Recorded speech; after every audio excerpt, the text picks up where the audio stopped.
Hi, I'm Dr. Kate Kresge, a naturopathic doctor and a huge fan of the Redefining Medicine podcast. Like you, I tune in to get inspired by the visionaries who are moving whole person care forward. Whole person care takes a whole lot of work, and staying inspired is half the battle. The other half? Finding the right partners to support your practice. That's where FullScript comes in. FullScript helps you capture patient data, dispense supplements, order lab testing, and keep your patients on track, all in a single platform that's completely free. FullScript helps you streamline your workflow, grow your practice, and deliver whole person care at scale. And with FullScript's acquisition of Rupa Health, you'll have access to even more lab tests on top of the 1,000 already on the platform. I can think of 100 reasons to join FullScript, and you can read more about them at fullscript.com/A4M. Now, back to the podcast.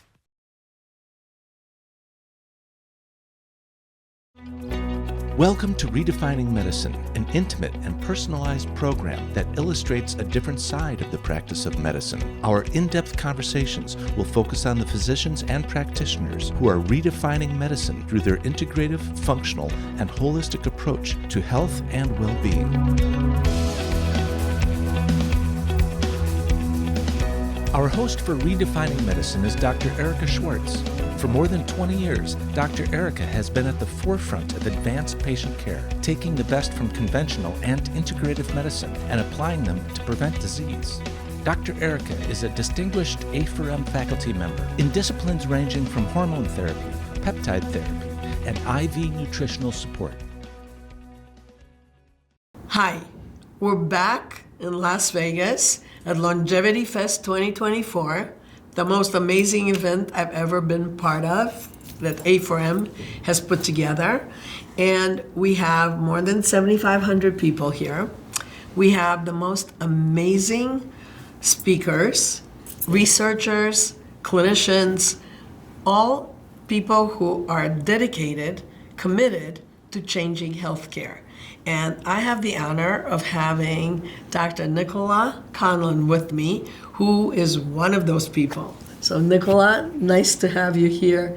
Thank you so much for being part of this. Oh, it's wonderful to be here. I'm so excited. It's such an amazing event. It is, isn't it? It is You can amazing. feel it, and the energy is amazing, right? You can feel it, and just everyone here, and the quality of the education, and just being able to mix with everyone, chat with everyone, and educate people. It's just so wonderful. It's a great atmosphere. Yeah, you know what? I think it's great that finally the shift has occurred. Yeah. We've been waiting for the shift. Like last year we thought it was great.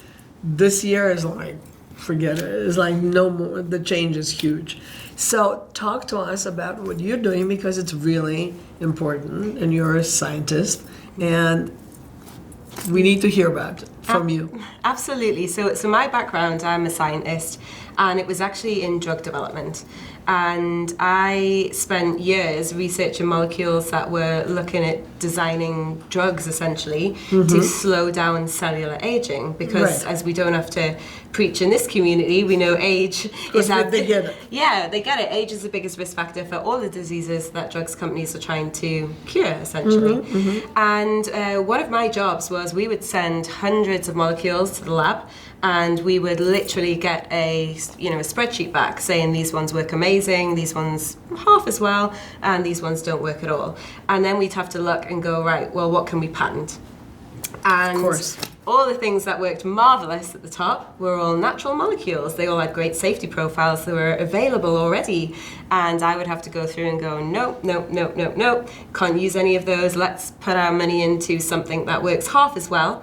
Let's put 50 million into that, even though it doesn't work half as well as the things that we already know are safe, because it's patentable. Which is so interesting, because if you're looking at what's going on now, you have the GLP-1s, which are natural molecules because they're peptides, and they're getting FDA approval. And it's very interesting how pharma is twisting it around now, what's going on.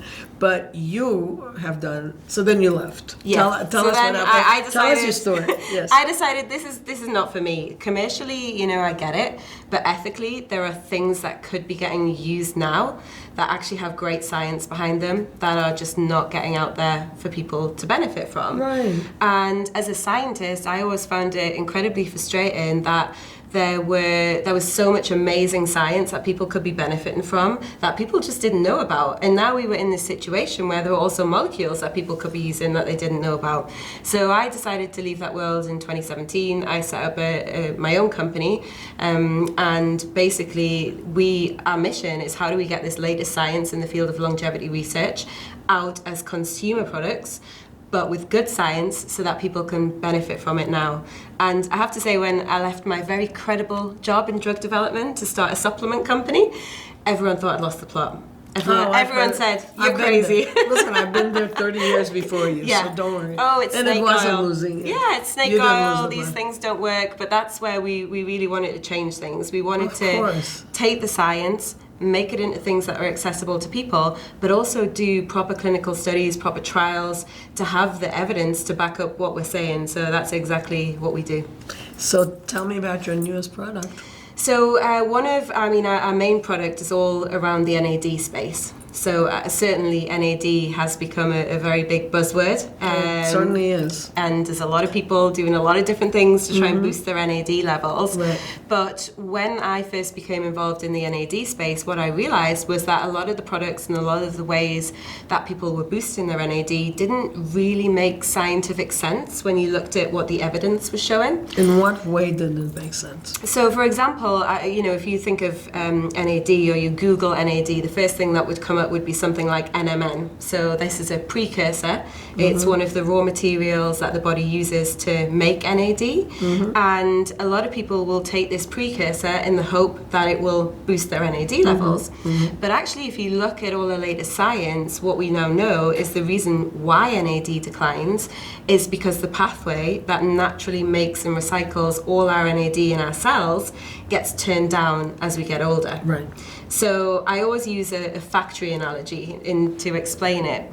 If you went into a factory and you saw your NAD production had gone down and you saw it was because the machines had stopped working, there is no way that you'd say, just ignore this problem and let's order more raw material. Let's hope for more NAD production. You would say, hang on a minute, we need to fix the factory. Fix the factory. The machines. Fix the machines. So what we wanted to do was say, let's take a completely different approach to NAD boosting. Now that we know why it declines, can we design a formulation that will actually fix that problem and switch back on your natural NAD production in your cells? Okay, so you're talking about mitochondria.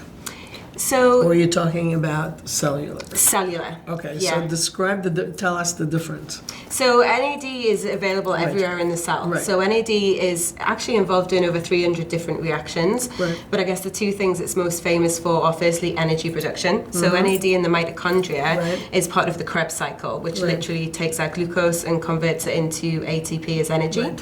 In that capacity, it never really gets used up.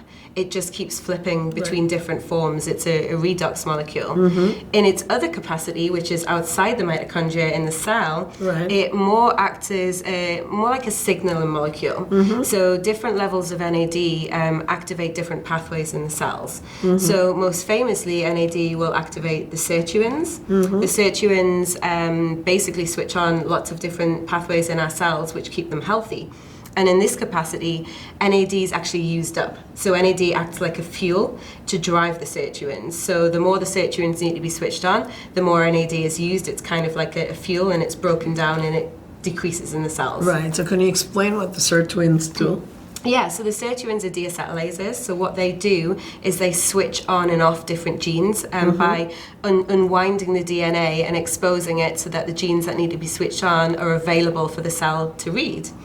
And when we look at the sirtuins, you see pathways such as those involved in regulating our mitochondria, those involved in regulating inflammation, autophagy, basically anything to do with cell health. The sirtuins seem to have a role in doing that. Right. And the key link between NAD and the sirtuins is the fact that NAD acts as a fuel to power their activity. So without NAD or with low NAD, they will not do it. The other thing that NAD is important for in the rest of the cell is for DNA repair. Right. So we have an army of DNA repair enzymes that will go around and make sure any damage is fixed before we even realize it's an issue. Right. And NAD again fuels a lot of those enzymes to make sure that they are repairing the cell. Right. Right.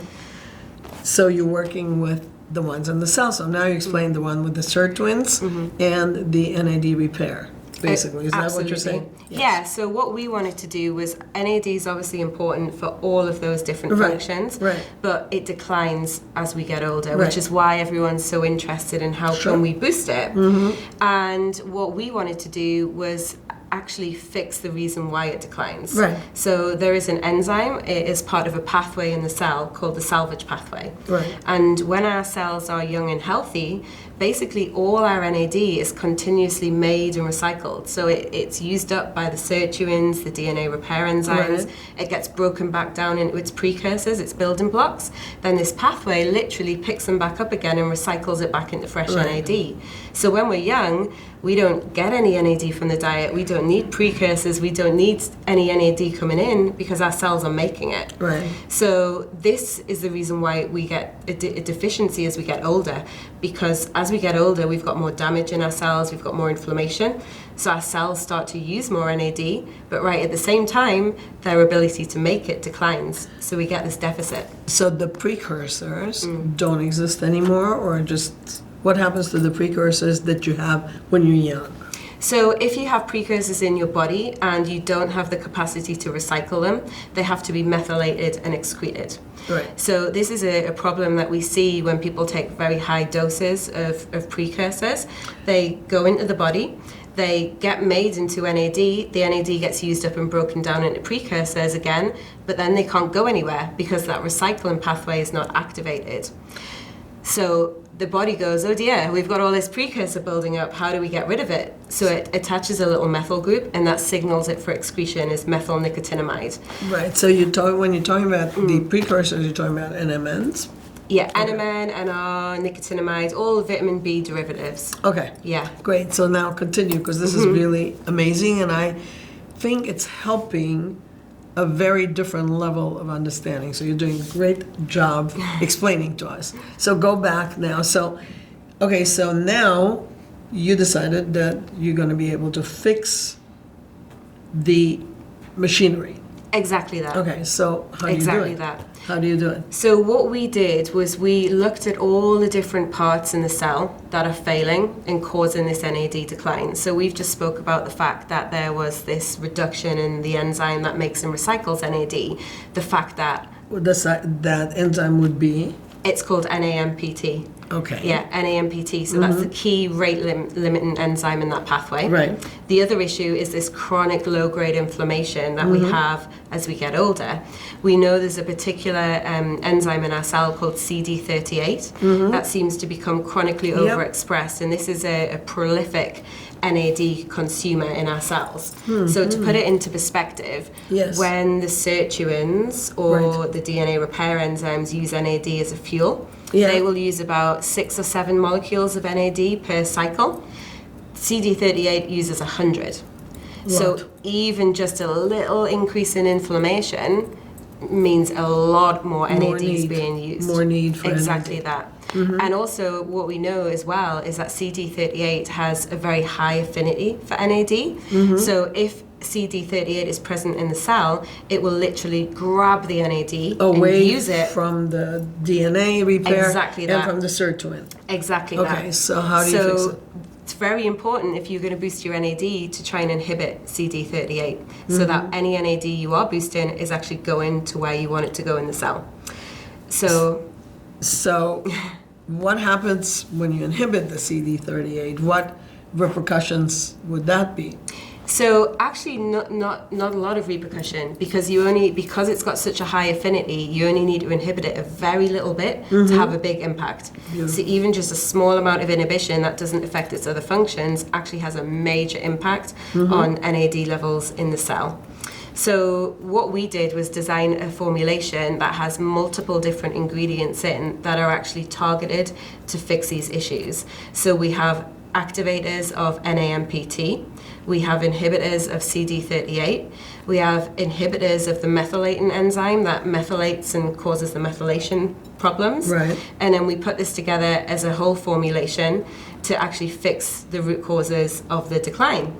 So obviously this is quite different from everything else that's out there. So we did a full randomized, double-blind, placebo-controlled crossover study to actually prove. So this was 28 people, and this has been published in Nature Aging. Wonderful. So we were really pleased to get that for a consumer product. And what we found is, first of all, obviously it increases NAD levels, which is great. After 7 days, we see a significant increase, which continues to rise. But the exciting bit for us was that we demonstrated that in these participants, we were able to increase levels of this key enzyme, this NAMPT enzyme. So this is the first human clinical study that's proven that you can actually fix the root cause of NAD decline, and you can simply switch your own NAD production back on. Amazing. Regardless of age. Yeah, so that was a key thing with our study. So our cohort was actually both men and women, and also, thank God it was women. Yeah, from age 20 to 80. Beautiful. Because we wanted this to be a cohort of participants that was actually reflective of the people that would be using this. Right. As opposed to a lot of other NAD studies, which are 55 to 65-year-old obese men. Which is not very reflective. Not quite. So we also measured in that study inflammation. So we saw a reduction in inflammation. We measured glycation, saw a reduction in that. And we also measured biological age. There was a great talk here earlier today by Professor Gordon Locke, who looks at the glycan age. Yeah, he was here. Exactly. So we actually used the test that they developed to look at the biological age of the participants, and we saw that using the supplement for 28 days reversed biological age by 1.26 years. Amazing. So we're demonstrating that by boosting NAD, it's actually having a positive impact on cellular health, and then all the positive benefits you then get from that as well. So what's in the product? So multiple ingredients. So first of all, we have in there ingredients such as rutin. So rutin contains an active molecule called quercetin. That is an activator, a direct activator of the NAMPT enzyme. We also have alpha lipoic acid in there. Our alpha lipoic acid is very important, the form of ALA that you use, because some of them aren't as good as others. And that is a direct activator of AMPK. So AMPK we know is the energy sensor of the cell. We know that when that's stimulated, it actually works to increase NAD by switching on the NAMPT enzyme. So we kind of have a two-pronged attack to switch back on NAMPT. We've got green tea extract in there specifically for the EGCG that it contains. EGCG is a really good inhibitor of the methylating enzyme, the one that promotes the precursor to be chucked out of the cell rather than recycled. We also have in there ingredients that are designed to inhibit CD38. So a main ingredient that we use is apigenin. It's a great CD38 inhibitor, but if you look at the back of the formulation, it's listed as parsley powder. And everyone goes, well, why does it have parsley powder in it? But apigenin in its purified form is not well absorbed. There's a lot of people will think that giving molecules in their most purified form is the way forward, but actually it's not, because they were never designed to be absorbed by our body in that format. Another one is quercetin. A lot of people take quercetin, pills, but it's not absorbed like that. So when we use it as rutin, and that's a quercetin glycoside, and it survives the gut. It actually gets absorbed, and then it's cleaved, and then it goes off and does its job in the cell. Amazing. So my PhD was actually in bioavailability of nutrients and drugs, which is why I'm so particular about what format things are in. Sounds amazing. Yeah. Sounds amazing. Well, keep on doing the great work you're doing, because we need it. Thank you. We need it. Thank you so much.